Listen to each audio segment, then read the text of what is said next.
Before we actually go into Daniel chapter 5, I want to go to a couple of passages from the prophecy of Isaiah that anticipate the events that are recorded in Daniel chapter 5. And you'll see how God knew what was going to happen well before it happened. I want to go first of all to the Isaiah chapter 14. The events in Daniel chapter 5 occurred in the city of Babylon, and Daniel was in captivity there.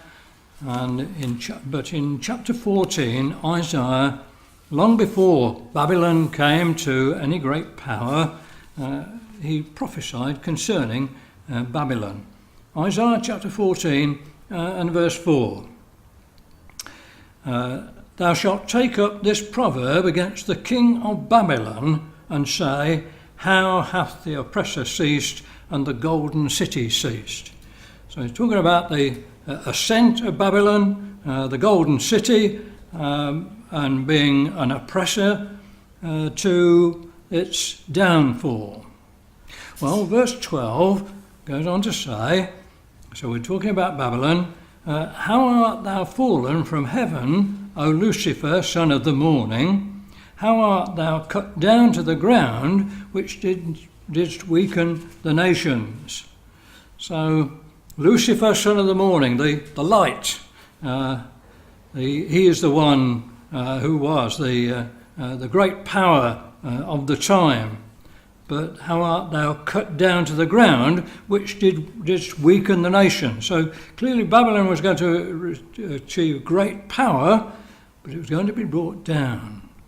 Verse 13 says, for thou hast said in thine heart, I will ascend unto heaven, I will exalt my throne above the stars of God, I will sit upon the mount of the congregation in the sides of the north. He thought he was the greatest, and he was going to exalt himself. And then verse 14, he goes on, I will ascend above the heights of the clouds, I will be like the Most High. God in heaven, he thought that he would be like him. But then verse 15, yet thou shalt be brought down to hell, to the sides of the pit. Now the Hebrew word for hell there is the word Sheol, and it means a hidden place. The first time we hear about it is in the time of Abraham, when his wife died, and he said he wanted to bury his dead out of his sight, and that's what the word Sheol means, a place, a hidden place. And it really refers to the grave. Generally, when we read of hell in the Bible, it's talking about the grave in some form or another. So, Babylon was going to exalt, and it was going to be brought down. And that was under the name of Lucifer. If we go on now to the 45th chapter, we have another prophecy which is remarkable in itself, again foreshadowing things that for over 100 years later, Isaiah chapter 45 and verse 1, thus saith the Lord to his anointed. So the word for anointed is what we call Messiah. The Lord to his Messiah, to Cyrus, whose right hand I have holden. Now, Cyrus was the name of a Persian general. He eventually became king, the ruler of Persia. But his name is given over 100 years before he was born. So here is a remarkable prophecy to Cyrus, and it's God's anointed. God has anointed him to, what's he going to do? To Cyrus, whose right hand I have holden, to subdue nations before him. I will loose the loins of kings. Just notice that phrase, I will loose the loins of kings, to open before him the two-leaved gates, and the gates shall not be shut. I will go before thee, verse 2, and make the crooked places straight. I will break in pieces the gates of brass and cut in sunder the bars of iron. So Cyrus was going to be able to take a city, and this city was going to be Babylon. And in the process, he was going to loose the loins of kings. The gates should not be shut. And, well, let's go on to Daniel chapter 5 now then. Because by this time, Cyrus, the Persian general, was outside the gates of the city. He had diverted the river that flowed through the city, the river Euphrates, and he diverted them round so that the riverbed was dried up.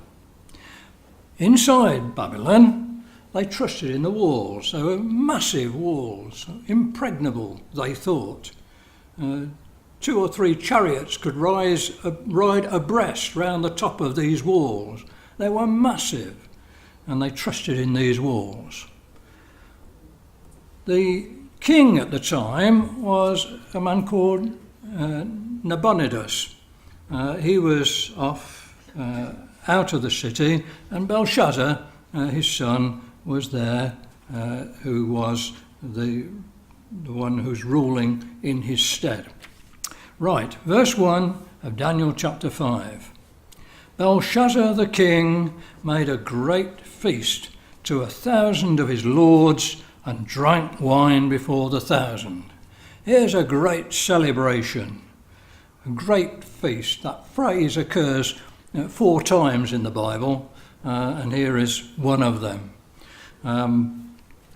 So here was a great celebration, 1,000 of his lords, and so there was a great feast that they were having at the time. Well, verse 2, Belshazzar, whilst he tasted the wine, commanded to bring the golden and silver vessels which his father Nebuchadnezzar, or his grandfather Nebuchadnezzar, had taken out of the temple which was in Jerusalem, that the king and his princes and his wives and his concubines might drink therein.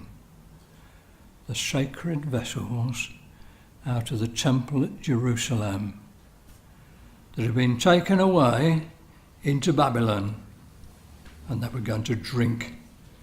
His wives and his concubines, all his courtiers could drink out of the sacred vessels of the temple in Jerusalem.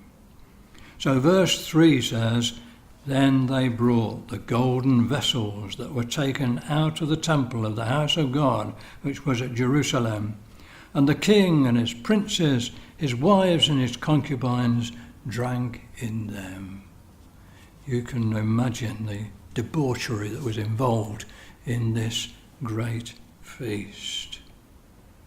Verse 4 says, they drank wine and praised the gods of gold and silver, of brass, of iron, of wood and of stone. Interesting.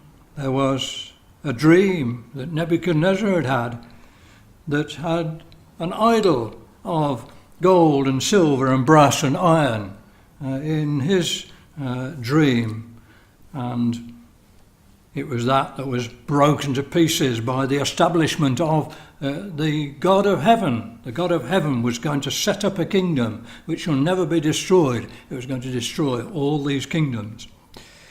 Well, they praise the gods of gold, of silver, brass, and of course they don't exist.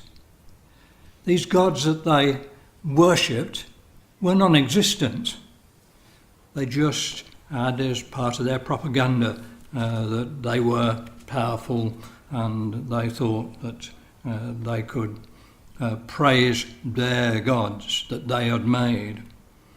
Verse 5, in the same hour came forth fingers of a man's hand, and wrote over against the lampstand, upon the plaster of the wall, or the chandelier, upon the plaster of the wall of the king's palace. And the king saw the part of the hand that wrote. So it was on the wall, the hand that wrote, so it's writing on the wall. Verse 6 says, then the king's countenance was changed. You can just imagine the drunken state that he was in. The king's countenance was changed, and his thoughts troubled him. So the joints of his loins were loosed. Isaiah chapter 45. And his knees smote one against the other. Well, what a remarkable fulfilment of prophecy this was. Well, verse 7, the king cried aloud to bring in the astrologers, the Chaldeans, the soothsayers.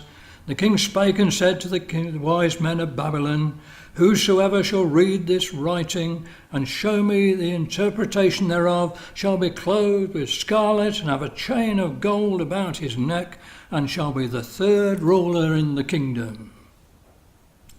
Why the third ruler? Well, his father Nabonidus was the supreme ruler. He was the next. He was going to be, whoever would do it was going to be made the third ruler in the kingdom. So they'd want to do it. Then came in all the king's wise men. But they could not read the writing, nor make known to the king the interpretation thereof. They couldn't even read it. You can just imagine Belshazzar, verse 9. Then was King Belshazzar greatly troubled. His countenance was changed in him, and his lords were astonished. He was really perplexed. Well, there's an answer to this. Verse 10. Now the queen, by reason of the words of the king and his lords, came unto the banquet house. In verse 12, she says, for as much as an excellent spirit and knowledge and understanding and interpreting of dreams and showing of hard sentences and dissolving of doubts were found in the same Daniel whom the king named Belteshazzar. That's interesting. In Daniel chapter 1, his name was changed to Belteshazzar, and through the previous chapters he's being referred to, certainly by the king of Babylon, as Belteshazzar. Well, here she calls him Daniel. Thou art thou that Daniel. Daniel, incidentally, means the judgment of God. Quite relevant when you think of what the writing on the wall was about. Daniel dissolving is found in the same Daniel, whom the king named Belteshazzar. Now let Daniel be called, and he will show the interpretation.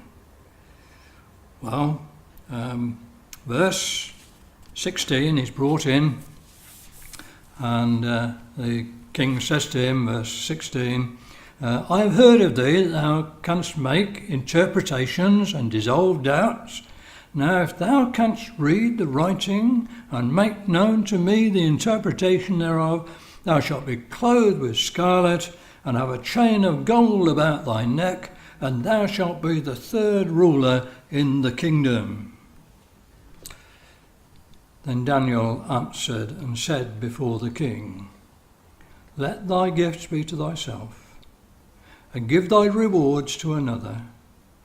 Yet I will read the writing unto the king, and make known to him the interpretation. So Daniel says, don't worry about the rewards. I'm going to read the writing and make known to the king the interpretation. So verse 18, O King, the Most High God, gave Nebuchadnezzar thy father a kingdom and majesty and honour and glory and honour. Notice that it was the God of heaven that had given Nebuchadnezzar this power. Verse 19, and for the majesty that he gave him, all people, nations and languages trembled and feared before him. Whom he would he slew, and whom he would he kept alive, and whom he would he set up, and whom he would he put down. He was a great, powerful ruler. But, verse 20, when his heart was lifted up, and his mind hardened in pride, he was deposed from his kingly throne, and they took his glory from him. All this is recorded in the 4th chapter of Daniel, and you can read the detail there. So verse 21 says he was driven from the sons of men, and his heart was made like the beasts, and his dwelling was with the wild asses. They fed him with grass like oxen, and his body was wet with the dew of heaven, till he knew that the Most High God ruled in the kingdom of men, and that he appointed over it whomsoever he will. This great powerful ruler was made to know that it's the God of heaven that is the great power in the kingdom of man. And so, verse 22, and thou, his son or grandson, O Belshazzar, hast not humbled thine heart, though thou knewest all this. He himself had exalted himself. They drank wine out of the sacred vessels of the temple. Verse 23, but hast lifted up thyself against the Lord of heaven, and they have brought the vessels of his house before thee, and thou and thy lords and thy wives and thy concubines have drunk wine in them. And thou hast praised the gods of silver and gold, of brass, wood, iron and wood and stone, which see not, nor hear, nor know, and the God in whose hand thy breath is, and whose are all thy ways, hast thou not glorified. Just incidentally, just notice the difference in the order. It says of silver, of gold, of brass, of iron and wood. The gold power of Babylon was about to be superseded by the silver power of the Medes and Persians. And so the silver is mentioned first there, but the real God is not glorified. And so then was the part of the hand sent from him, and this writing was written. Okay, so this is the writing. Verse 25, and this is the writing that was written, Mene, Mene, Tekel, Upharsin. And this is the interpretation. So he's read the writing. What's it mean? The interpretation. Verse 26, this is the interpretation of the thing, Mene, God hath numbered thy kingdom and finished it. So God has brought the kingdom to an end. It's been numbered and it's finished. Verse 27, Tekel, thou art weighed in the balances and art found wanting. So in some of the superstitions, there was weighing in the balances, and if you went down, then you'd had it. Well, thou art weighed in the... So it's numbered, weighed, verse 27, and then verse 28, Perez, thy kingdom is divided and given to the Medes and Persians. Numbered, weighed, divided. And so the kingdom was going to come to an end. And the interpretation was given to Belshazzar. The seeing of this hand caused his knees to knock together. And here was the judgment of God, the meaning of the name of Daniel. Numbered, weighed, divided. Well, verse 29, then commanded Belshazzar, and they clothed Daniel with scarlet, put a chain of gold about his neck, and made a proclamation concerning him that he should be the third ruler in the kingdom. Verse 30 says, that night was Belshazzar, the king of the Chaldeans, slain. So that was the end of him. He was brought to the grave. He was the Lucifer that was spoken of in Isaiah chapter 14. He'd exalted himself among the gods, but was brought down to hell, to the grave. In that night was Belshazzar, the king of the Chaldeans, slain. And Darius the Median took the kingdom, being about 62 years old. Cyrus was the general by whom the city was taken, but it was Darius who was the first of the kings of the Medes and Persians. After Darius the Median, the rulers were all Persians. So what about the writing on the wall then? The writing on the wall meant that there was a terrible disaster coming. And that's really what is meant by somebody talking about the writing on the wall. It all comes from the Bible. And it all shows the evidence that God is in control of the affairs of mankind. It is God that is able to bring rulers to power, however evil they themselves are. He's also able to take them away again to fulfill his purpose. And we're told that his purpose is to establish a kingdom that will fill the earth with his glory.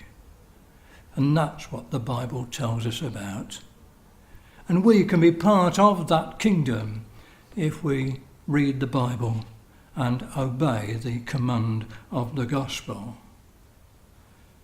As far as this so-called civilization is concerned, the writing is on the wall for them. It will not be long before our civilization is taken out of the way and the God of heaven will establish a kingdom. The Lord Jesus Christ is going to come back and he's going to overcome the kingdoms of this world, and they're going to be the kingdoms of our Lord and of his Christ, as the book of Revelation tells us. So that's where we get the saying, the writing on the wall, from.